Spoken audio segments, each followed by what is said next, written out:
Watch how Reform UK's Richard Tice launches a furious attack on Keir Starmer during a dramatic PMQ showdown, with accusations of failure, weak leadership and growing public frustration dominating the chamber. This explosive exchange reveals the political pressure facing the Prime Minister like never before. Before we continue, hit like and subscribe to Britain Daily for more explosive political coverage. Let's watch this explosive clip.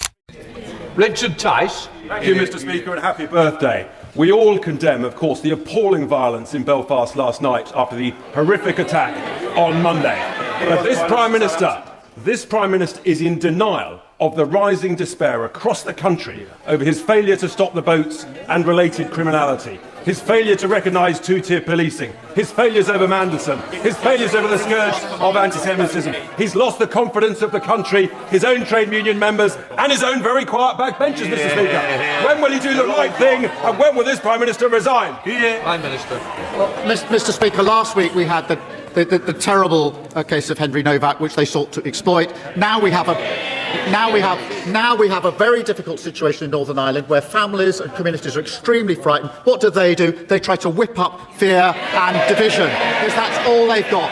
And he talks about stopping the boats. Mr. Speaker, when we passed legislation to help stop the boats, what did? They voted against it. And to take those measures, you need money. And he is still not properly addressed why his companies didn't just aggressively avoid tax, but failed to tax the tax that they legally earn.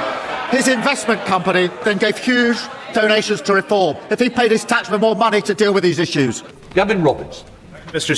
Speaker, can I associate myself with the remarks of the Prime Minister in relation to the tragic helicopter crash last week? Mr. Speaker, yesterday I shared my concern that community cohesion stood on the precipice. The North Belfast attack on Monday was medieval, it was sadistic, and it's sadly been viewed by millions in this country. As reprehensible as it was, the outrageous violence, intimidation and community damage carried out last night in my constituency and in other parts of Northern Ireland require the strongest condemnation.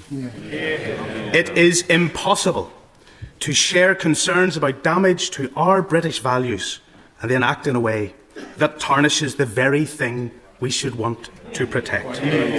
The government's job, our collective job, is to act, to protect our country and to defend our borders. The Prime Minister knows that the man charged entered our country illegally. He passed through 2 safe countries and attained asylum in record time.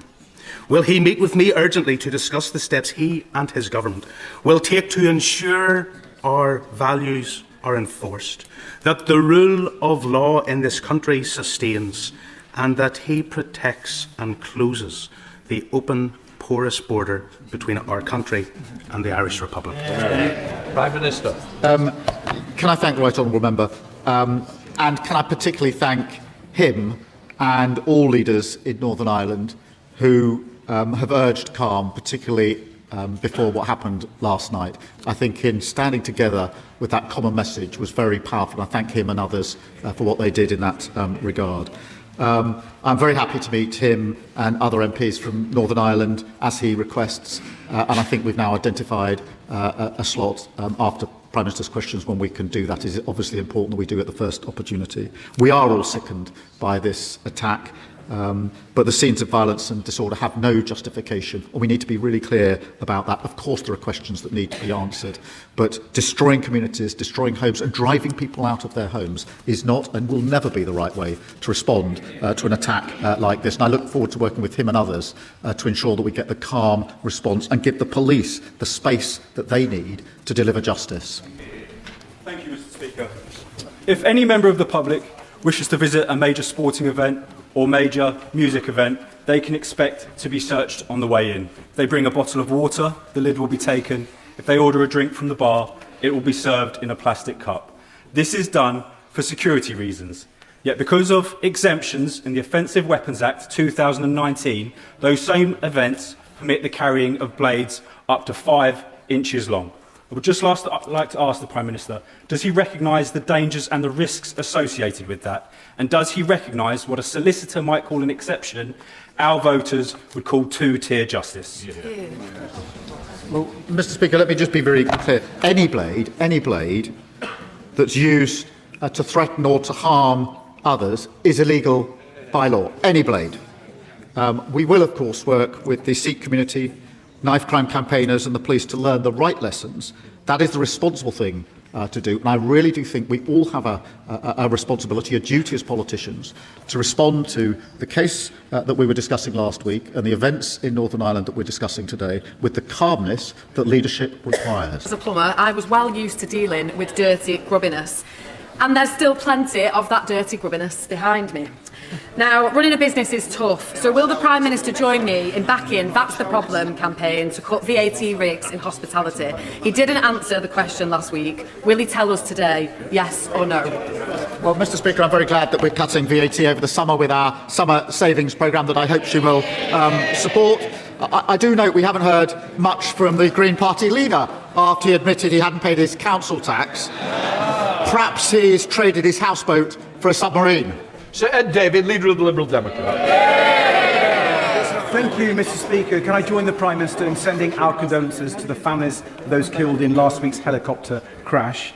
And can I associate myself with the Prime Minister's remarks about the horrific knife attack in Belfast? Our thoughts are with the victim and his family. And can I join the Prime Minister in condemning the disorder last night? Mr Speaker, in Carers Week, can I celebrate the millions of family carers who make huge sacrifices to look after their loved ones? And can I look forward to an England versus Scotland World Cup final? and can I wish you a happy birthday, Mr Speaker? Mr Speaker, as the chaos over the Defence Investment Plan goes on, I'm sure members on all sides were shocked to read yesterday's reports that the government is considering slashing the hospital programme to fund the shortfall. Surely in 21st century Britain, people can expect both a decent local hospital and armed forces that keep them safe. So will the Prime Minister rule out any cuts to the NHS budget to fund defence? Minister. Mr Speaker, can I first agree with him about the amazing work of our carers? We will take the necessary measures to defend our country, the first duty of any Prime Minister. We will also take the measures, as we have done, to invest in our public services. And forgive me, I was running a public service when the government that his party were part of was stripping them bare under austerity. So we're really not going to take lectures on austerity from the gentleman opposite. Sir Ed Davey. Well, I was hoping we're going to hear more about defence investment. I would urge the Prime Minister to look at our plans for defence bonds to get £20 billion into defence. But, Mr Speaker, turning to those horrific scenes in Belfast, too many times we see the same pattern. An appalling crime that makes us all feel immense pain and anger, and then extremists who exploit that grief and anger to spread hatred and violence, aided and abetted by social media barons like Elon Musk and their divisive algorithms. Does the Prime Minister agree this is not who we are as a country, and that it is not free speech if it is controlled by tech billionaires and their algorithms? So will he crack down properly on platforms like X that are fueling violence and hatred? Prime Minister. Mr Speaker, we will crack down on anyone who's fueling this division. But it is really important, and I agree with him, we are heading into a very difficult situation in Northern Ireland. As I say, I've spoken to the Chief Constable, the First Minister and Deputy First Minister this morning. They are united in saying we should all be calling for calm. The police are on the front line, and it's our duty as politicians to call for that calm, and nobody who's a politician should be whipping up division and hatred. Lord Edwards. What a fiery confrontation that was in the House of Commons. Richard Tice's message was blunt, direct and impossible to ignore. He accused Keir Starmer of losing the confidence of the country and demanded that the Prime Minister step aside. Whether viewers agree or disagree, the exchange highlighted just how intense the political atmosphere has become. For many people watching at home, this debate touches on issues they encounter every day. Concerns about immigration, public safety, the cost of living, pressure on public services, and trust in political leaders continue to dominate conversations across the country. When voters feel their concerns are not being heard, frustration naturally grows. Tice sought to channel that frustration, arguing that the government has failed to address some of the country's most pressing challenges. His attack reflected a wider political trend where increasing numbers of voters are looking outside the traditional parties for answers. Keir Starmer pushed back strongly. He accused Reform of seeking to exploit sensitive events and create division rather than offering practical solutions. He argued that leadership requires calm decision-making, especially during difficult and emotional circumstances. That disagreement goes to the heart of modern British politics. Is the country demanding radical change or steady leadership?